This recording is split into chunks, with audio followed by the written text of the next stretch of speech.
तो tuning fork है वो फिक्स्ड होगा, उसकी फ्रीक्वेंसी 212.5 हर्ट्ज होगी।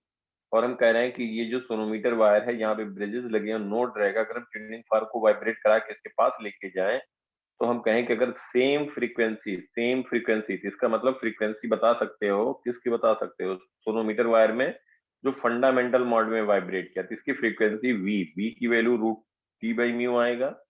मास पर यूनिट लेंथ मालूम है और यहाँ पे जो वेट हैंग किया उससे टेंशन आ जाएगा। मास per unit length wave speed, और यहाँ से फंडामेंटल मोड में अगर वाइब्रेट करेगा तो यहाँ से बेटा बता दोगे क्या, फ्रीक्वेंसी F1। ये F1 अगर इसके बराबर होगा तो कहेंगे रेजोनेंस हो रहा है। क्या कहेंगे हम? Resonance resonance. हो रहा है। सबको समझ में आ रही है यहाँ तक की बात? Yes sir. अब देखो, ये हो सकता है कि 212.5 हर्ट्ज ना हो, ऐसा भी हो सकता है।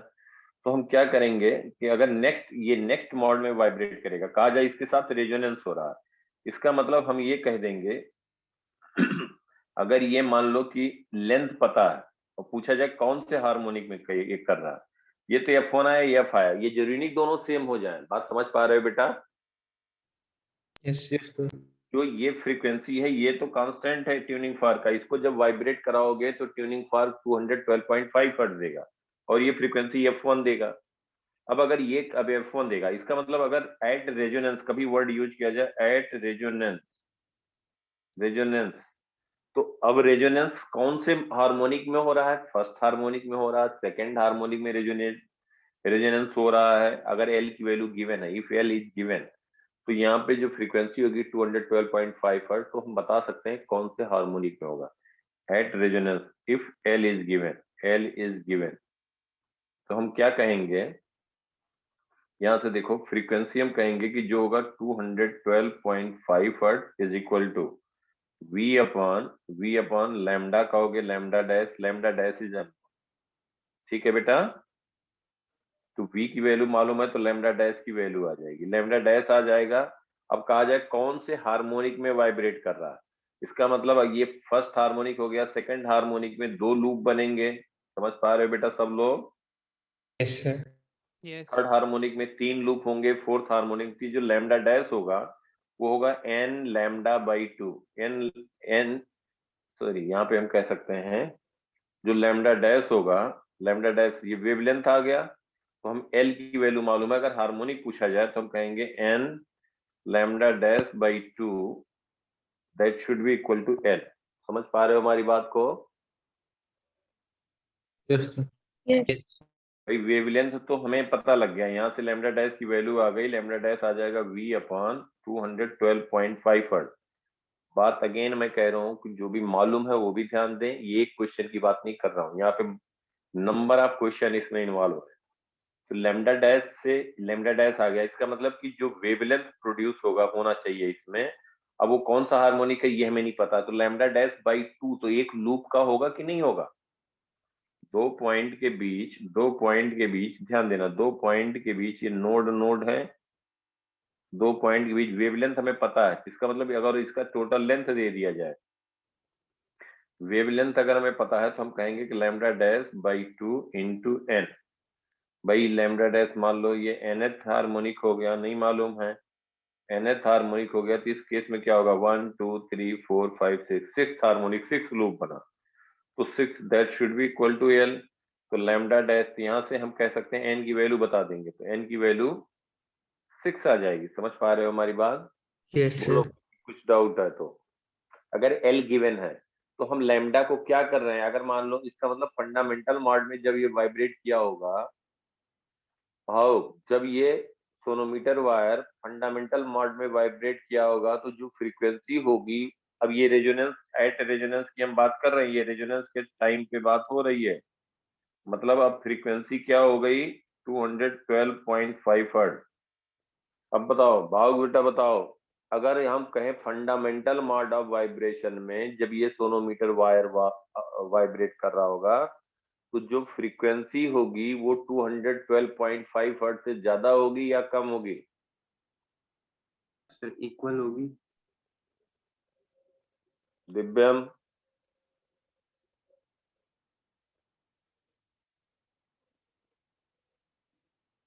हर्षित,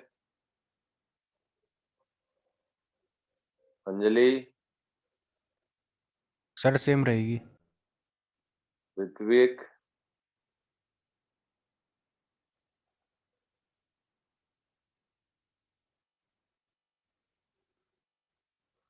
Somil, Can you please repeat the question? सुनो यार ध्यान से, हम क्या कह रहे हैं कि सिक्स्थ हार्मोनिक में ये रेजोनेंस हुआ, इसका किसका, सोनोमीटर वायर है जिसका लेंथ एल है, जो हमने यहाँ पे दिखाया है। सिक्स्थ हार्मोनिक में जब ये वाइब्रेट कर रहा है तो ये एल की इस तरह से वैल्यू दी हुई है, कैलकुलेट भी कर सकते हैं। सिक्स्थ हार्मोनिक में ये रेजोनेंस हो रहा है, क्योंकि टी भी हमने नहीं दिया तो इसलिए एल नहीं दे सकते हैं। टी और एल दोनों देंगे तो मतलब टी दे देंगे तो एल की वैल्यू बता सकते हैं।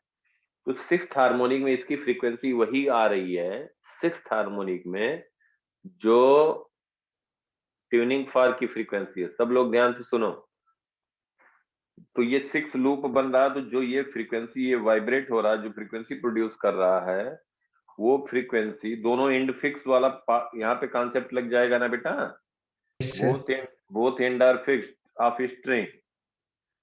तो अब यहाँ पे जो ये फ्रीक्वेंसी इसमें प्रोड्यूस हो रही है वो 212.5 हर्ट्ज है, और वही ट्यूनिंग फॉर की है, तो हम कहेंगे रेजोनेंस हो गया, मतलब दोनों का फ्रीक्वेंसी सेम हो गया, तो हमें इंटेंसिटी और ज्यादा सुनाई देगी। समझ में आया? इसको रेजोनेंस कहते हैं। Yes, sir. अब हम कह रहे हैं, बताओ फिर से बताओ, अब हम कह रहे हैं कि वही सोनोमीटर वायर लिया जाए, वही सोनोमीटर वायर लिया जाए, और इसको हम अगर फंडामेंटल मोड में वाइब्रेट करा दें, फंडामेंटल मोड में वाइब्रेट करा दें, तो जो फ्रीक्वेंसी होगी एफ डैश, वो जो यहाँ पे फ्रीक्वेंसी 212.5 हर्ट्ज थी उससे कम होगी कि ज्यादा? उससे कम होगी। कम अभिषेक, से कम होगी। दिव्यम,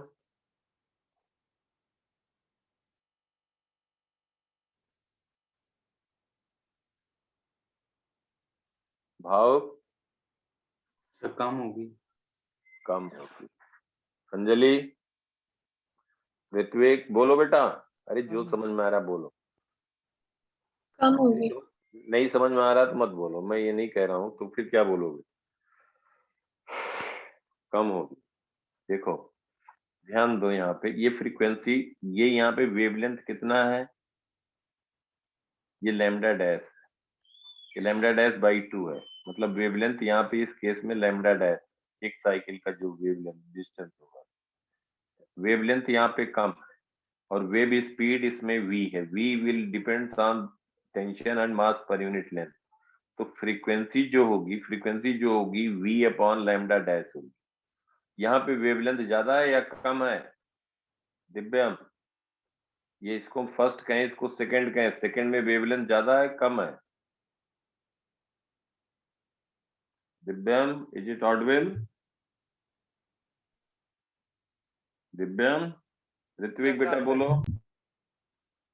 ऋत्विक, वेवलेंथ ज्यादा है ना बेटा यहाँ पे?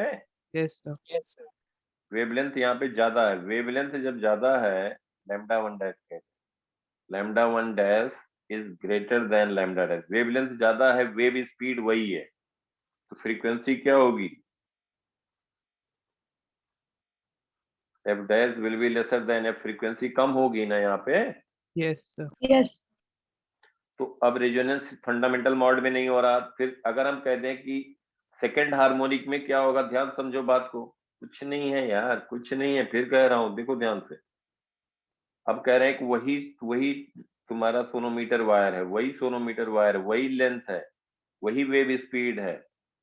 अगर हम इसको थर्ड हार्मोनिक में वाइब्रेट कराएं, थर्ड हार्मोनिक में अगर ये वाइब्रेट करेगा, थर्ड हार्मोनिक मतलब क्या हो गया, 3 लूप बनेंगे,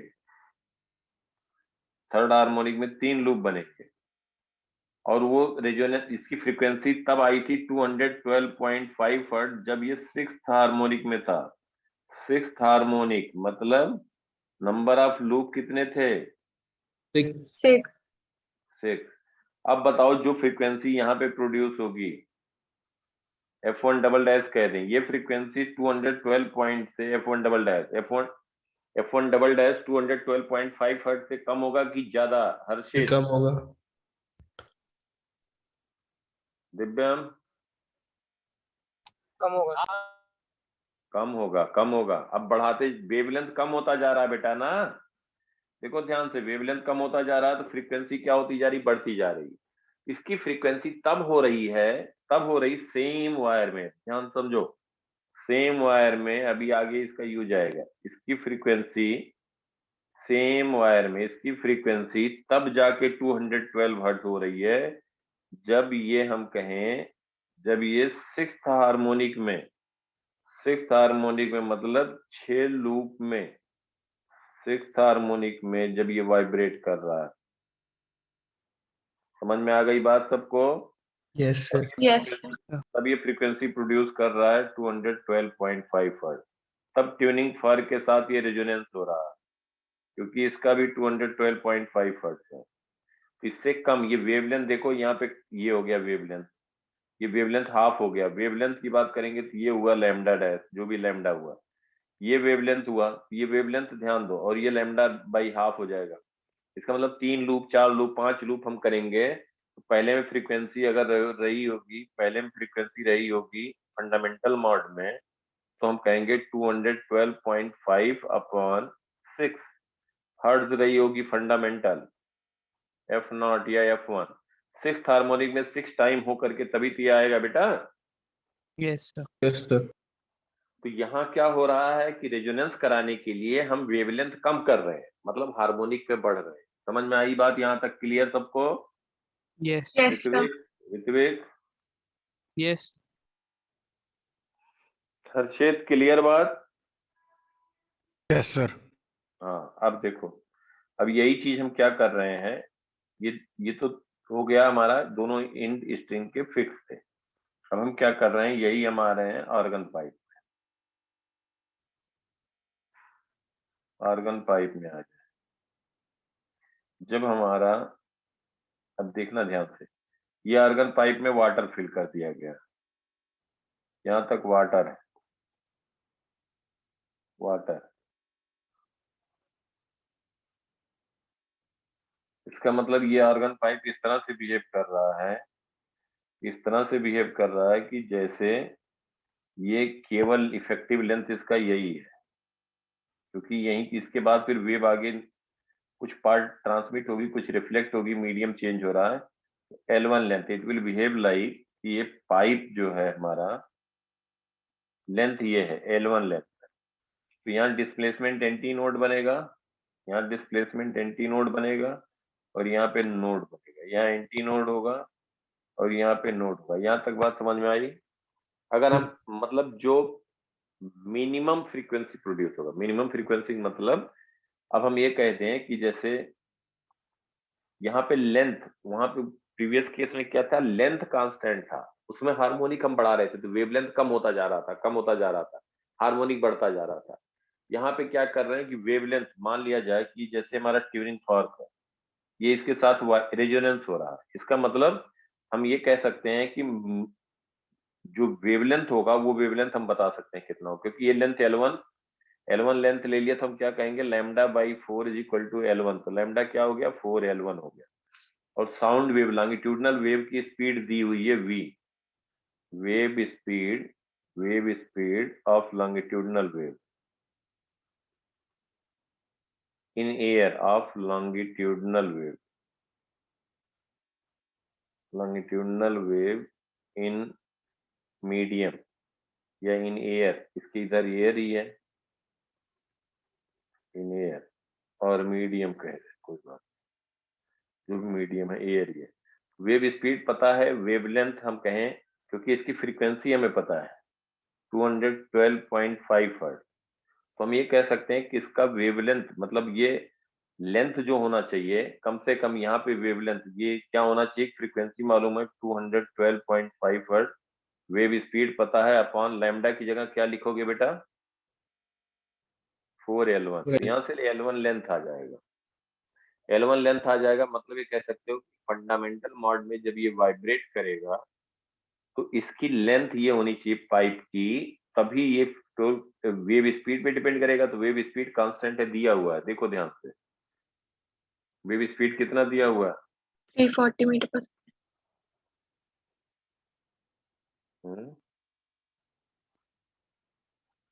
देखो 340 मीटर पर सेकंड दिया है, तो वेव स्पीड दिया 340 मीटर पर सेकंड। इसका मतलब ये हो गया 340 मीटर पर सेकंड, और ये कह रहे हैं रेजोनेंस हो रहा है उस ट्यूनिंग फॉर्स के। ट्यूनिंग फॉर्स नहीं, कोई भी कहा कि लॉन्गिट्यूडिनल वेव जो प्रोड्यूस कर रहा है फॉर ए फ्रीक्वेंसी 212.5 हर्ट्ज, ये साउंड सोर्स इज देयर, तो एक ट्यूनिंग फॉर्स भी हम ले लिए source.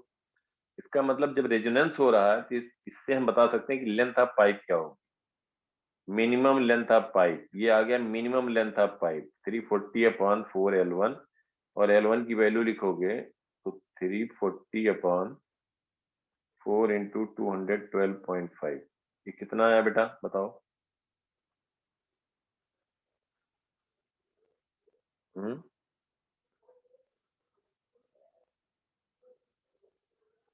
1.6.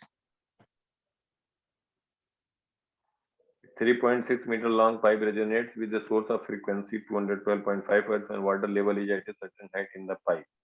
Find the height of water level from the bottom of pipe at which resonance occurs.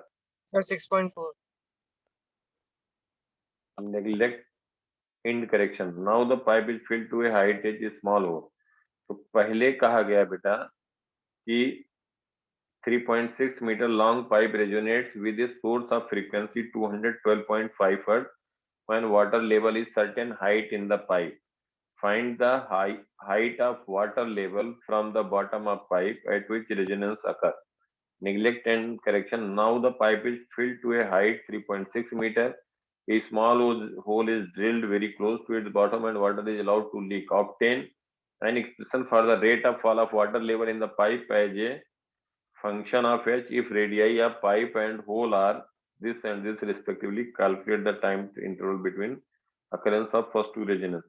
तो ये पहले दिया है स्पीड ऑफ साउंड 340 दिया है, और यहाँ से दिया है फ्रीक्वेंसी, तो वेवलेंथ पता लग जाएगा। वेवलेंथ पता लग जाएगा तो हम यहाँ से एल लिख सकते हैं। तो वेवलेंथ कैसे पता लगा? वेवलेंथ हम लोगों को पता लगा 340/212.5 एल 212.5, तो ये हो गया। अगर हम इसको कह दें L1, तो इसमें बेटा क्या पूछा गया था? ये L1 की वैल्यू आ गई, कितना आया ये बताओ? Sir, 0.4.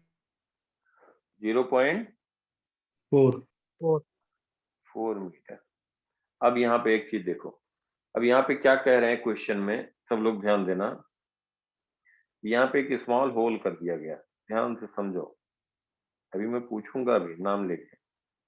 स्मॉल होल कर दिया जाए तो वाटर बाहर जाने लगेगा, वाटर बाहर जाने लग जाएगा। वाटर बाहर जाएगा तो ये लेवल क्या होगा? डिक्रीज होना शुरू होगा कि नहीं? Yes, sir. लेवल डिक्रीज करेगा। अब क्या हो रहा है कि जो वेवलेंथ है वो चेंज नहीं होना चाहिए रेजोनेंस के लिए। वेवलेंथ कितना होना चाहिए? लैम्डा की वैल्यू अगर हम पूछें तो लैम्डा 4L कहोगे, तो लैम्डा की वैल्यू होगी 4L1, दैट इज 1.6 मीटर, जो वेवलेंथ है। तो अब वेवलेंथ नहीं चेंज हो रहा, क्या हो रहा है? पाइप का लेंथ चेंज हो रहा है। ध्यान देना, समझना बेटा। ये अब दोबारा जो होगा सेम वेवलेंथ का कब होगा? ये एंड हमेशा नोड रहेगा, ये एंड जो क्लोज एंड नोड रहेगा। अब यहाँ पे नोड, ये पॉइंट, तो बेसिकली ये इस तरह से हमारा वेव फॉर्म हुआ। ये एंटी नोड, ये नोड और ये नोड, एंटी नोड, ये नोड और ये नोड। तो यहाँ पे हम कह देंगे ये पॉइंट है नोड, ये पॉइंट है नोड। ये समझ में आ रही बेटा सबको? Yes, Yes, sir. sir. अब यहाँ पे देखो वेवलेंथ नहीं चेंज कर रहे हैं, वेवलेंथ नहीं चेंज कर रहे हैं। इसके पहले जो हमने बताया उसमें हम क्या कर रहे थे? दोनों में अंतर है। वहां वेवलेंथ को हम कम करते जा रहे थे, फ्रीक्वेंसी बढ़ा रहे थे। यहाँ फ्रीक्वेंसी कांस्टेंट रहेगी, हम लेंथ ही बढ़ाते जा रहे हैं। पहले फंडामेंटल मॉड में था, अब फर्स्ट हार्मोनिक में वाइब्रेट करेगा। अब फर्स्ट हार्मोनिक में ये सबको समझ में आ रही बात? Yes, sir. फर्स्ट हार्मोनिक में वाइब्रेट करेगा, अभी भी फ्रीक्वेंसी वही रहेगी कि अलग रहेगी? Same रहेगी. सेम रहेगी, सेम रहेगी। सोमिल, क्यों सेम रहेगी? क्योंकि रेजोनेट कर रहा है वो ट्यूनिंग फॉर्क से। रेजोनेट कर रहा है इसलिए फ्रीक्वेंसी सेम रहेगी। पहले यहां तक जब वाटर था तब भी रेजोनेट कर रहा था, अब वाटर लेवल यहाँ पे फिर भी फ्रीक्वेंसी कह रहे सेम रहेगा। क्यों रहेगा? हार्मोनिक तो चेंज हो गया ना, पहले वो थर्ड फंडामेंटल मॉड ओवरटोन, था। सर वो फर्स्ट ओवरटोन में चला जाएगा। पहले फंडामेंटल मॉड में वाइब्रेट कर रहा था, अब फिर फर्स्ट ओवरटोन में आ जाएगा सेकंड हार्मोनिक। सेकंड हार्मोनिक हो गया, तो सेकंड हार्मोनिक में फ्रीक्वेंसी नहीं चेंज होगी? नहीं चेंज होगी क्योंकि लेंथ चेंज हो रही है. हाँ, वेरी गुड। यहाँ पे लेंथ चेंज कर रहे हैं। फिर से सुनो यार, सब गड़बड़ कर देते, फिर सुनो। यहाँ पे देखो, इसके पहले वाले केस में सब लोग ध्यान दो, तुम्ही को आंसर देना है। हम जो पहले बात किए थे उसमें लेफ्ट पाइप कांस्टेंट थी, लेंथ नहीं चेंज हो रहा था। सबको ये बात क्लियर? Yes sir. हम क्या कर रहे थे, उसी में फंडामेंटल मॉड पे वाइब्रेट हुआ, फिर सेम लेंथ पाइप का लिया गया था, सेम लेंथ पाइप का लिया गया था, सेम लेंथ पाइप का हम लोगों ने लिया था इसके पहले। अब क्या हो रहा है, उसके बाद फिर क्या कर रहे हैं, ये हमेशा नोड रहेगा। अब ये देखो वेवलेंथ क्या हो रहा है, डिक्रीज कर रहा है, वेवलेंथ डिक्रीज कर रहा है। ये λ/4 था। अब यहाँ पे देखो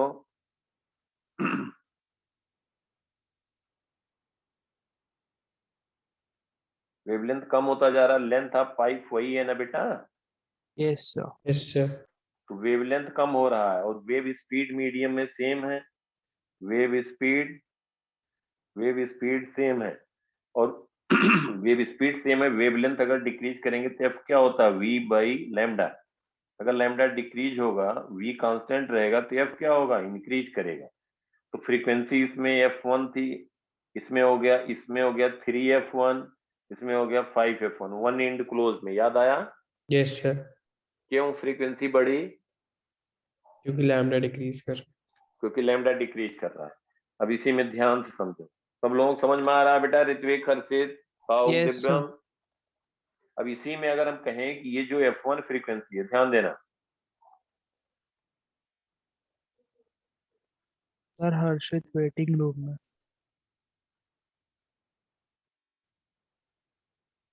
वो बोल भी नहीं रहा इतनी देर से। अरे दोनों है बेटे।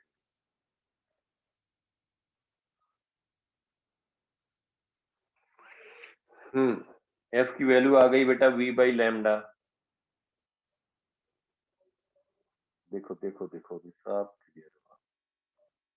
एक्चुअली क्या है ना कि सब कुछ कर लिया, सब कुछ कर लिया।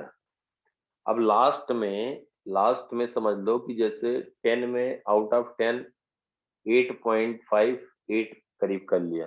अब 1.52 से क्या होगा कि अराउंड 20-30% क्वेश्चन सब आता हुआ नहीं कर पाओगे अगर सब एकदम तगड़े से प्रैक्टिस नहीं करोगे और रिवाइज नहीं करोगे, अंडरस्टैंडिंग नहीं करोगे।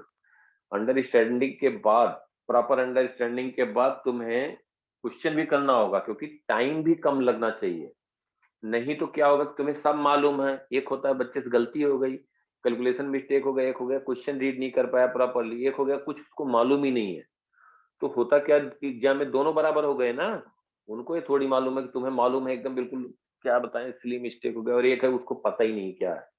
तो उनके हिसाब से बराबर हो गया दोनों। तो इसलिए वो चीज, जब इतना सब किया है तो बस खाली 1.5 और बचा है, बस ये समझ लो, वो एफर्ट देना है। देखो ध्यान से, इसीलिए जानबूझ के हम एसएचएम वेब पहले करवाए, लास्ट में सब गड़बड़ होता है, हर बच्चे का गड़बड़ होता है, तुम देख लेना।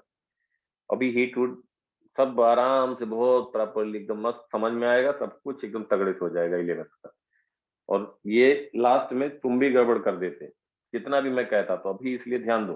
अब क्या कर रहे हैं इसी में, देखो अगर यही है हमारा, अब क्या करने जा रहे हैं हम यहाँ पे, देखो क्या करने जा रहे हैं। वेव स्पीड वही है, वेव स्पीड वही है। अब हम क्या कर रहे हैं कि लेंथ पाइप की बढ़ा रहे हैं, ध्यान देना, लेंथ पाइप की हम बढ़ा रहे हैं, ये बढ़ा के कर दिया, एल चेंज कर दिया और वेव वही रहने दिया। कुछ फर्क पड़ेगा फ्रीक्वेंसी में? बोलो। नहीं सर। कोई चेंज नहीं होगा, जो क्योंकि वेवलेंथ वही है बेटा, वेवलेंथ वही है। अब हमने यहाँ पे हाँ हार्मोनिक चेंज किया तो लेंथ बढ़ा के चेंज किया, आर्गन पाइप का हमने लेंथ ही इंक्रीज कर दिया, L1 कर दिया, ये लेंथ इंक्रीज कर दिया। वेवलेंथ वही है जो पहले था λ/4। देखो यहाँ पे ये λ/4 इज इक्वल टू L था, तो लैम्डा था 4L। अब क्या हो गया, ये हम कहेंगे λ/4 प्लस λ/2, ये λ/4 कहेंगे, ये कहेंगे λ/2, तो क्या हो जाएगा λ/4 plus λ/2 is L1, 3 λ/4 is equal to L1। तो लैम्डा वही रहा 4L1/3, L1 बढ़ गया 4/3, तो लैम्डा की वैल्यू वही आई बेटा, समझ में आया? यस यहाँ सर। पे 4L था और यहाँ पे L1 हो गया। ये दोनों L1 और L में रिलेशन भी बता सकते हो, मतलब ये बेसिकली अगर ये होगा 1 मीटर, अगर L यहाँ पे 1 मीटर था पहले, तो यहाँ पे हो जाएगा 3 मीटर लेंथ, फ्रीक्वेंसी सेम रहेगी। समझ में आ गई बात? तुम सब लोगों को सही सही बताना, हर्षित, सर। अभिषेक, ऋत्विक, बेटा अच्छे से क्लियर सबको? यहाँ लेंथ चेंज कर रहे हैं, सोनोमीटर वायर जो हमने लिया था वहां लेंथ हम नहीं चेंज कर रहे थे, हम क्या आप भी नहीं चेंज कर रहे थे, लेंथ वही था। तो उसमें हम पहले फंडामेंटल मोड में वाइब्रेट कराए फर्स्ट हार्मोनिक में, फिर हमने कहा सेकंड हार्मोनिक में वाइब्रेट किया, इसका वेवलेंथ कम करते जा रहे हैं, तब फ्रीक्वेंसी बढ़ती जा रही है, क्योंकि वेव स्पीड कम है, वेव स्पीड सेम है। समझ में आई बात, कहानी पूरी? Yes, sir. sir. Yes sir. अब अपने क्वेश्चन पे इधर आ जाए। अब देखो यहाँ पे, अब क्या कर रहे हैं हम, इसका लेंथ बढ़ा दिए, लेंथ बढ़ा दिए, वेवलेंथ वही रखा। तो ये कहा गया कि कब रेजोनेंस होगा, नेक्स्ट टाइम। तो एक बार रेजोनेंस यहाँ पे हुआ, इसको हम T1 टाइम कहते हैं, फिर रेजोनेंस होगा इस टाइम पे जब लेवल वाटर का आ जाएगा। समझ में आया बेटा सबको? Yes sir. Yes. Yes, sir. ये बात क्लियर हुआ? भाव खर्चित सही सही बताना, दिव्यम ऋत्विक अच्छे से क्लियर हुआ? Yes, sir. हाँ, तो जब ये 0.4 मीटर कितना आया था, ये लेंथ L1 कितना आया था, 0.4 आया था बेटा। Yes sir. Yes, हाँ, sir. ये 0.4 हुआ था, तो ये कितना हो जाएगा, 3.2। 0.8 मीटर हो जाएगा। ये 0.4 था ना बेटा, यस सर। तो ये हो गया, ये इसका डबल हो जाएगा। इसका मतलब हुआ आप क्वेश्चन में जो कहा गया कि 3.6 मीटर हाइट का एक सिलेंड्रिकल है पाइप, और इसमें वाटर फिल कर दिया गया, कर दिया जाए। और ये भी कहा कि एक स्मॉल होल कर दिया गया, कहाँ कर दिया गया, बेस में, यहाँ पे एक स्मॉल होल कर दिया गया। इसका हाइट h दिया था, h दिया है, और यहाँ पे ट्यूनिंग फार्क है, ट्यूनिंग फार्क की फ्रीक्वेंसी है 212.5 हर्ट्ज। इसको वाइब्रेट किया जा रहा है, वेव स्पीड दिया है 340 मीटर पर सेकंड। कह रहा है कि सक्सेसिव 2 रेजोनेंस जब होगा तो उनके बीच का टाइम इंटरवल बताना है। क्वेश्चन ये है कि जब सक्सेसिव इंटरवल, इसका रेडियस दिया है, ये एरिया स्मॉल a कह दें और इसका एरिया कह दें a is pi capital R square, small a is pi small r square. Small r दिया 1 × 10⁻⁻, क्या दिया बेटा,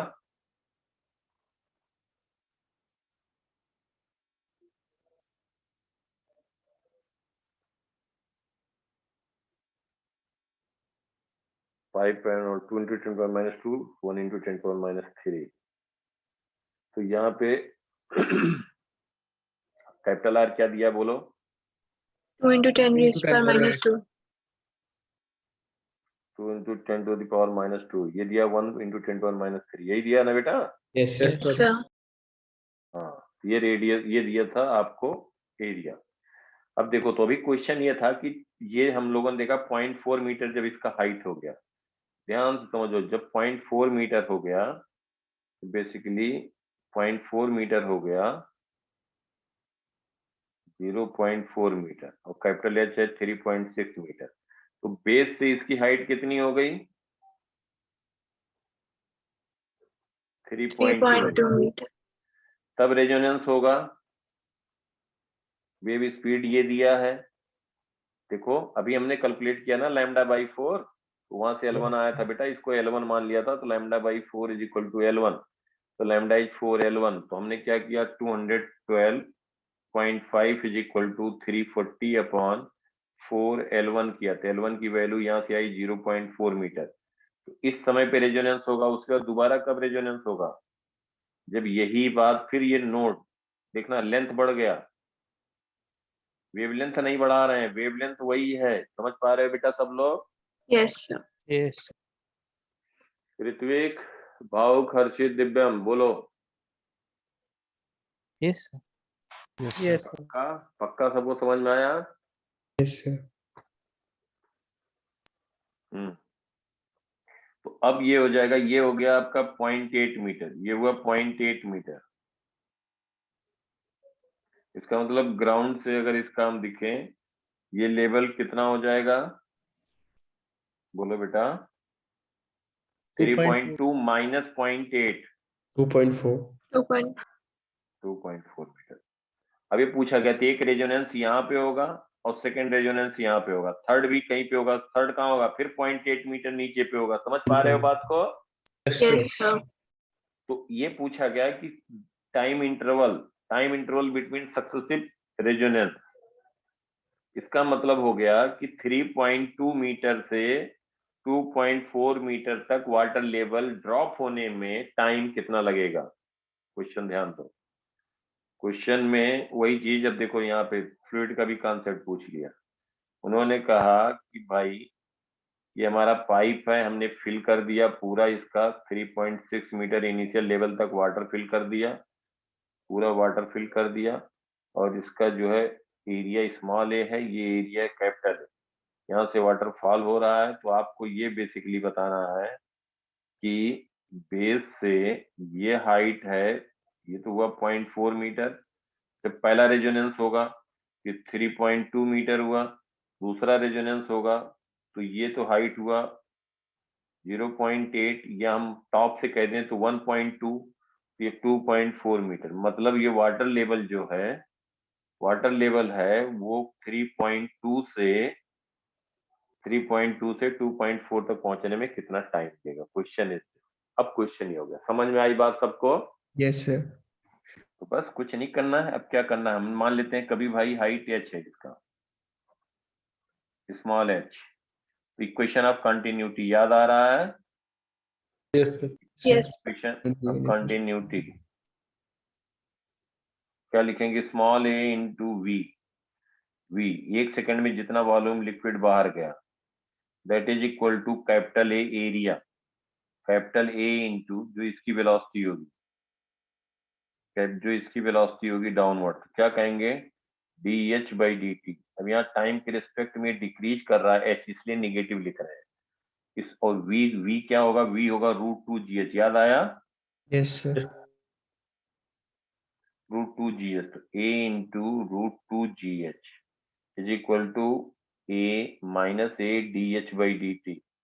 तो माइनस dh बाई dt लिखोगे तो इसको लिखोगे a upon capital A √2g under √h, इसको लिख सकते हो माइनस dh अपॉन √h, या निगेटिव राइट साइड लेते जाए, minus a pi r square upon pi capital R square √2g into dt। अब यहाँ पे देखो h की वैल्यू कहाँ से है, 3.2 मीटर पे, तो टाइम t1 ले लें या t1 को 0 कह दें, टाइम इंटरवल पूछा है बिटवीन टू सक्सेसिव रेशियो, और टाइम t1 कह दें, इसको कह दें t2, कब, जब ये हो जाए 2.4 मीटर, तो राइट साइड पे t2 माइनस t1 आ जाएगा बेटा, वही टाइम इंटरवल होगा, या t1 को 0 ले लो, t2 को t ले लो, तो टाइम इंटरवल आ गया बिटवीन टू सक्सेसिव रेजोनेंस। याद आया, समझ में आई बात सबको? Yes, sir. Yes, sir. अब सब कुछ दिया है बेटा, अब सॉल्व कर लेना, ये आ जाएगा 44 या 43 सेकंड, कितना आएगा याद है? 43. 43. 43 आ रहा है, गुड, 43 सेकंड, इसको अप्रोक्सीमेट लिख दे रहे हैं, जो भी है थोड़ा बहुत डिफरेंस रहेगा, 43 सेकंड, यहाँ से आंसर आ जाएगा, कैलकुलेट कर लोगे सब ना? समझ Yes. में आ गया अच्छे से? किसी को अभी भी कुछ डाउट है किसी भी तरह से तो बोलो, कुछ नहीं होता यार, ये सब 10 नंबर क्वेश्चन है, 10 नंबर क्वेश्चन है। बताया नहीं 91 में तो उस समय 11 नंबर पे गया था, तुम गूगल पे सर्च मारो यार, देखो तो मैं जो बोलता हूँ 11 नंबर पे सिलेक्शन था, 1600 रैंक थी जो 1991 में किए थे। अब आज कहानी अलग है, आज का ऐसे करने से नहीं होगा, ये मैं फिर बता दूं। तब 55% 300 पेपर होता था, अराउंड 54% 164 पे ऑल इंडिया फर्स्ट होता था, आज तो 90% पे होता है। मैं एडवांस की बात कर रहा हूँ, 85% पाता है। क्यों? क्योंकि सब पढ़ रहे हैं और तगड़े सोर्स भी मिल रहा है उनको। चलिए खैर, यहाँ तक क्लियर बिल्कुल अच्छे से? Yes, sir. Yes. हम्म। अब एक चीज और देखो, एक और एनर्जी वाली बात थी। बाकी एनर्जी वीडियो देख लेना, एक बार दो बार, जब भी जरूरत पड़े देख के नोट्स बना लेना, लास्ट में तो नहीं कर पाओगे। बात ये नहीं है, अब उसके बाद फिर तुम क्वेश्चन देखो ना, करो, फिर सब कुछ तो बहुत आसान रहेगा, क्योंकि ये स्कोरिंग है यार, ये सब फ्री के नंबर कहे जाते हैं, कुछ नहीं रहता। वेब में चेंज ज्यादा इधर उधर कर भी नहीं पाएंगे। नेक्स्ट देखो, एक और था, मुझे बताना था, क्या था? देखो इसको भी सब। हम्म, ये है बेटा, string of mass per unit length mu is clamped. Mu is clamped at both ends such that one end of string is at x equal to 0 and other is at x equal to l. तो एक string है, दोनों and पे clamp कर दिया गया है।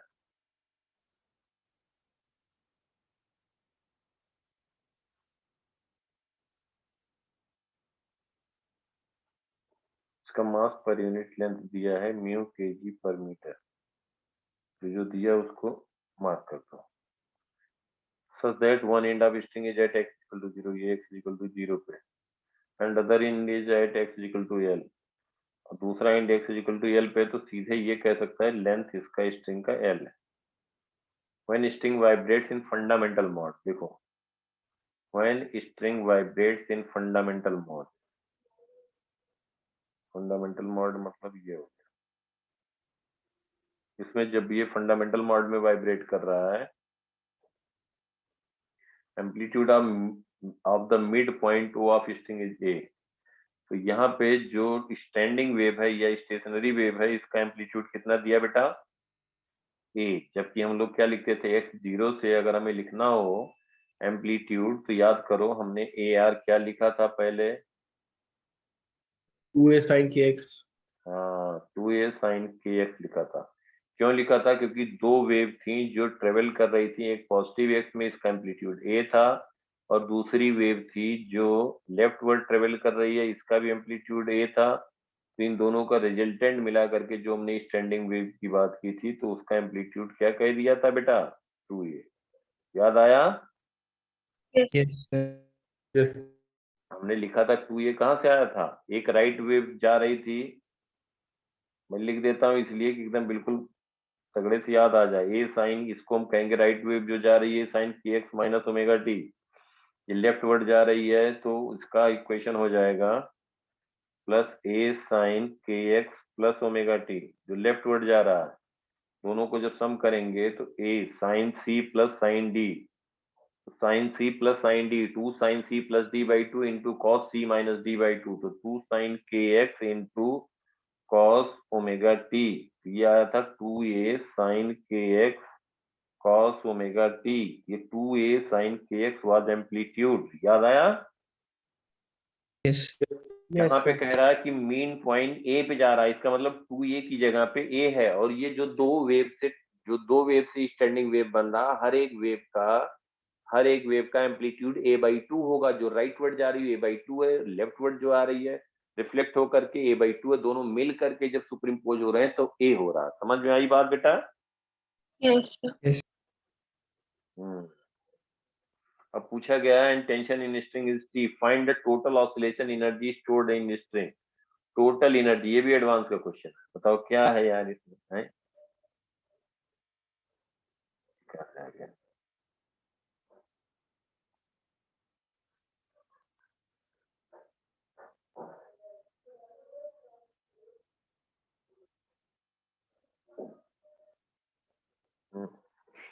Total energy पूछा गया, टेंशन टी कहा गया, tension in string is T, tension T is मतलब हो गया tension in string is T, इसका मतलब वेव स्पीड क्या हो जाएगा, रूट टी बाई म्यू, ये हो गया, वेव स्पीड पता है। अब बेटा इसका जो एम्पलीट्यूड जो लिखोगे, एक्स डिस्टेंस पे एम्पलीट्यूड जो लिखोगे ए आर, वो कहोगे ए साइन के एक्स, क्यों कहोगे के एक्स, एक्स जीरो पे देखो क्या है, इसका एम्पलीट्यूड जीरो है, और जब ये यहाँ पे ध्यान देना एल बाई टू कहें, अब फंडामेंटल मॉड क्वेश्चन में गिवन है, इसका मतलब ये हो गया lambda by two, lambda by two is equal to L, तो लैम्डा कितना हुआ 2l। अब देखो मिड पॉइंट का एम्पलीट्यूड कितना आना चाहिए, ये उसी के लिए लिखा था 2a साइन के एक्स, जिसका एक्स जीरो पे नोड है, याद आ रहा बात, yes sir.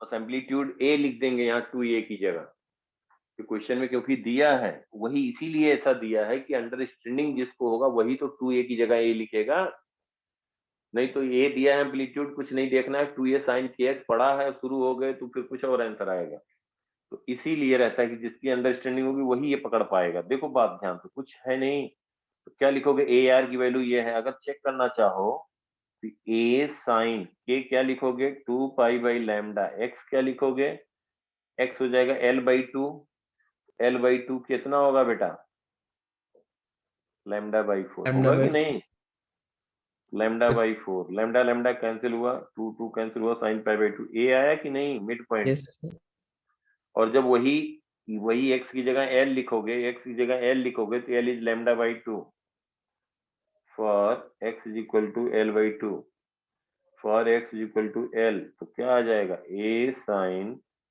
2 pi by lambda into lambda by 4 की जगह क्या कहोगे बेटा, लैम्डा बाई टू।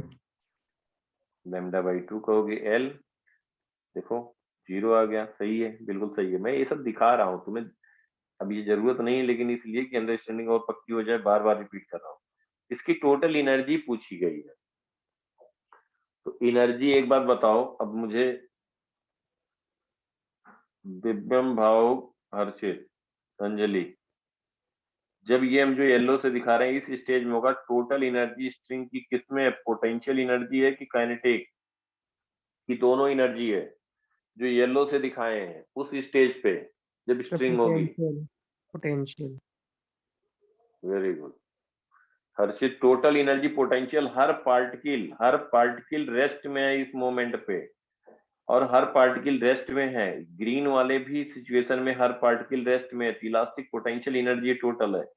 जैसे जैसे ये ध्यान देना, जैसे जैसे ये दो पॉइंट के बीच में जो फिक्स्ड पॉइंट है, और हम जैसे जैसे कहें कि इसका, हम ये दिखाने के लिए थोड़ा ऐसे बना रहे हैं, इसका जैसे जैसे हम कहें कि ये मैक्सिमम से ये ए लिख रहे हैं, मैक्सिमम से यहाँ कहीं पे आएगा, तो हर एक का कुछ इलास्टिक पोटेंशियल एनर्जी भी होगी और काइनेटिक एनर्जी भी होगी, मिड पॉइंट की वेलोसिटी सबसे ज्यादा होगी, क्यों ज्यादा होगी, जब मीन पोजीशन पे पहुंचेगा, क्यों ज्यादा होगी, क्योंकि इसका एम्पलीट्यूड ज्यादा, टाइम पीरियड हर एक पॉइंट का सेम होगा, ये पॉइंट यहाँ से 1 डैश पे उतने ही टाइम पहुंचेगा जितना 2 डैश पे जितने टाइम में पहुंचेगा, 3 डैश पे पहुंचेगा, तो टाइम पीरियड सेम है, ओमेगा सेम है हर एक पार्टिकल का, तो एम्पलीट्यूड अलग अलग है, एम्पलीट्यूड अलग अलग है, तो जब मीन पोजीशन पहुंचेंगे तो उस समय पे क्या हो जाएगी, हर एक की काइनेटिक एनर्जी, जब ये स्ट्रेट है वायर, उस समय पे जब स्ट्रेट वायर है तो टोटल एनर्जी किस फॉर्म में है बेटा,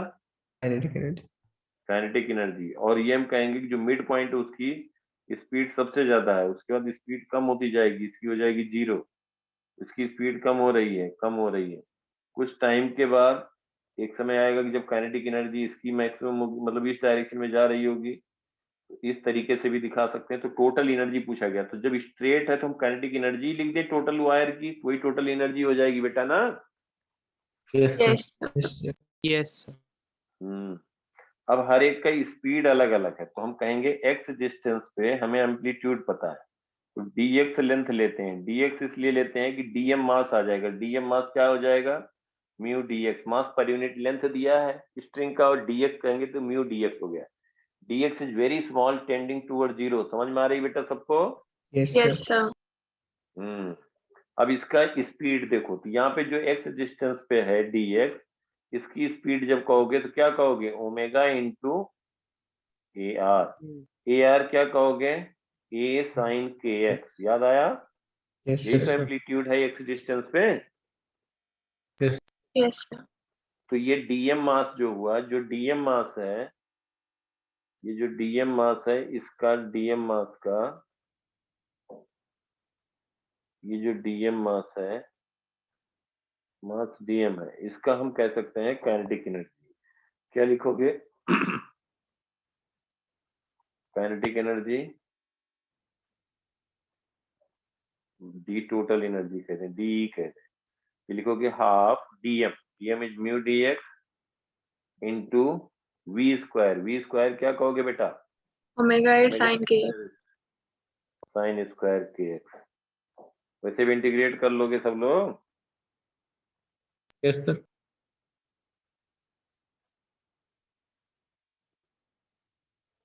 sign square k x d x, total energy के लिए इंटीग्रेट कर देंगे, बाकी सब कांस्टेंट है। क्या लिखोगे, लिमिट क्या लिखोगे भाव, बोलो बेटा, हर्षित, 0 से ऋत्विक, 0 से 2 है.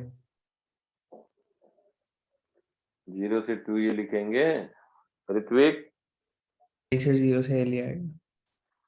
0 से एल आएगा बेटा, ये एक्स वेरिएबल है ना, एक्स है, यहाँ से देखो, यहाँ से टोटल लेंथ है एल, ये तो ये एम्पलीट्यूड हुआ, मैक्सिमम एम्पलीट्यूड।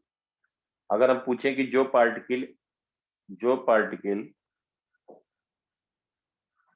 ये बताएंगे, दिव्यम और भाव और अंजलि, हर्षित, 4 लोग और ऋत्विक, जो हम कह रहे हैं यहाँ पे, अगर हम ये ओरिजिन ले रहे हैं और हम कहें कि L/4 डिस्टेंस पे जो पार्टिकल होगा उसका एम्पलीट्यूड कितना होगा,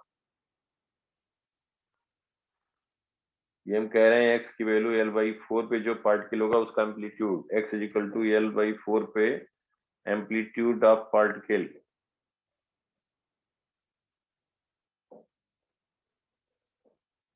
बोलो जल्दी से बताओ बेटा।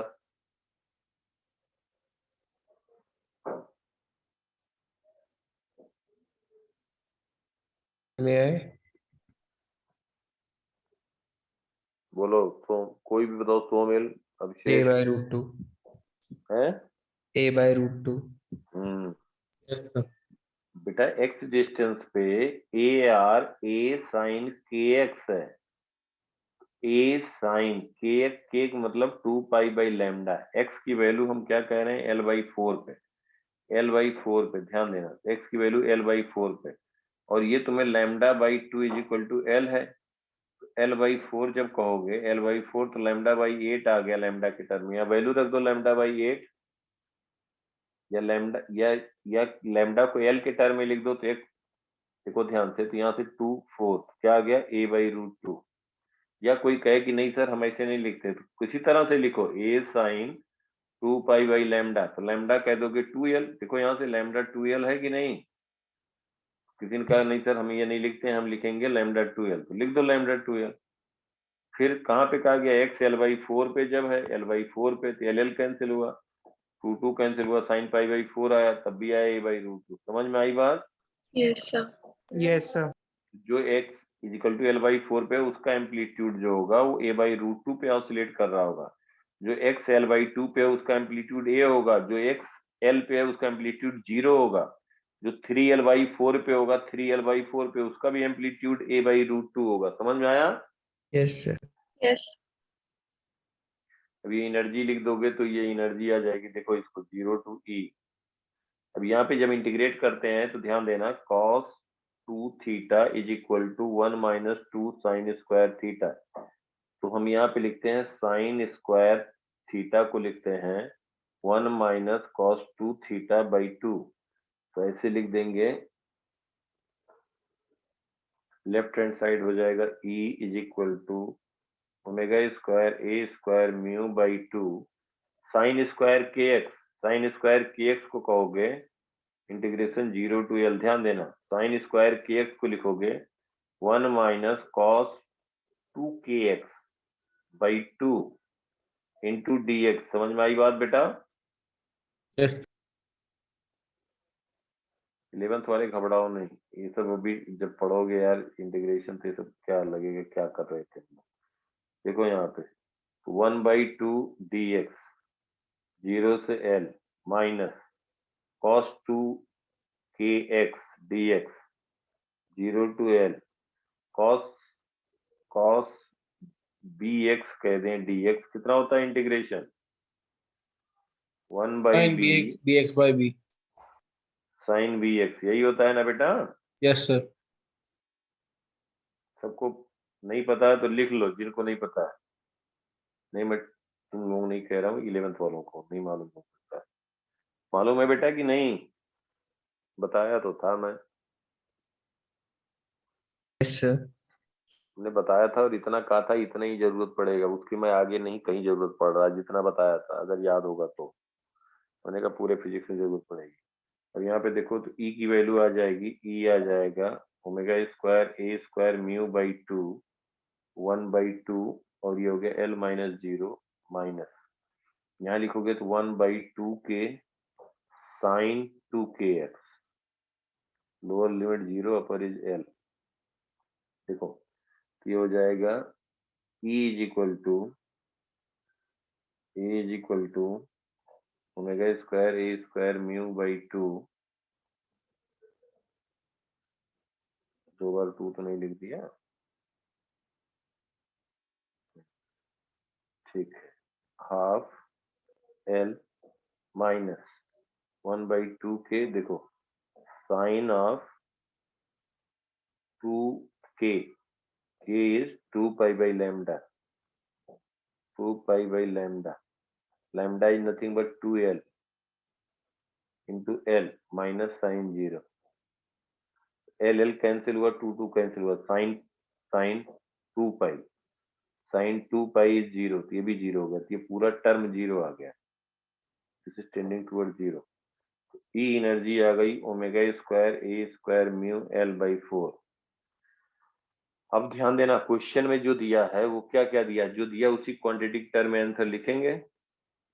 म्यू दिया है, टी दिया, टी भी टर्म चाहिए, टी दिया है, एम्पलीट्यूड दिया है, म्यू दिया है, एल दिया है, ओमेगा नहीं दिया है। ओमेगा नहीं दिया है तो हम कह सकते हैं since omega by K is equal to wave speed, wave speed is root T by mu, याद आया? Yes, sir. तो ओमेगा की जगह पे लिख सकते हैं v इंटू के, तो ओमेगा को लिख सकते हैं root T by mu into K is 2 pi by lambda, और lambda is since lambda is 2l, जो गिवन क्वांटिटी उसी के टर्म में लिखेंगे, अपनी तरफ से नहीं लिखेंगे, तो root T by mu into 2 pi by 2l, तो ये आ गया pi root T by mu upon L. क्या आ गया omega by K, sorry omega की वैल्यू आ गई, ये ओमेगा की वैल्यू आ गई pi by L root T by mu.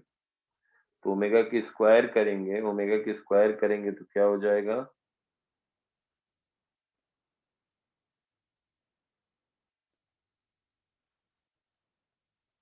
Omega square कहेंगे तो omega square is equal to pi square upon L square into T by mu. तो यहाँ पे ई की वैल्यू आ जाएगी omega square is pi square T upon mu L square into A square mu L upon 4, mu mu cancel हुआ, एक L cancel हुआ, ई total energy ये आ गया पाई स्क्वायर ए स्क्वायर टी अपॉन 4l। समझ में आया बेटा सबको? Yes, sir. Yes, sir. Yes, sir. ई टोटल आ गया, ऋत्विक समझ में आ रहा बेटा? Yes, sir. दिव्यम, हर्षित, भाव, Yes. अब हमारी समझ से कुछ बचा नहीं है, सब एक बार 2 बार जब भी खाली टाइम रहे बीच में एक बार कर लेना, क्योंकि ये मेंस में तुम्हें देगा 12 नंबर, एडवांस में देगा at least 12 marks, wave and sound. समझ गए? कुछ इसके बाहर का नहीं होगा, नहीं तो जो भी नहीं करेगा मैं बता दूं एक बार, देखोगे और फिर पछताओगे और रुलाई आएगी। कॉपी देखोगे और लगेगा करे ये पूछा गया था, वो ऐसे था, ये था, वो था, तो वो सब चीज इसलिए नहीं मेहनत कर रहे हो, सब लोग लगे हो। थोड़े के कारण गड़बड़ नहीं करना, ये सबको 2 बार 3 बार, फिर रिवीजन हम एक बार करा देंगे, तो उसमें रिवीजन कराएंगे तो खाली क्वेश्चन कराएंगे।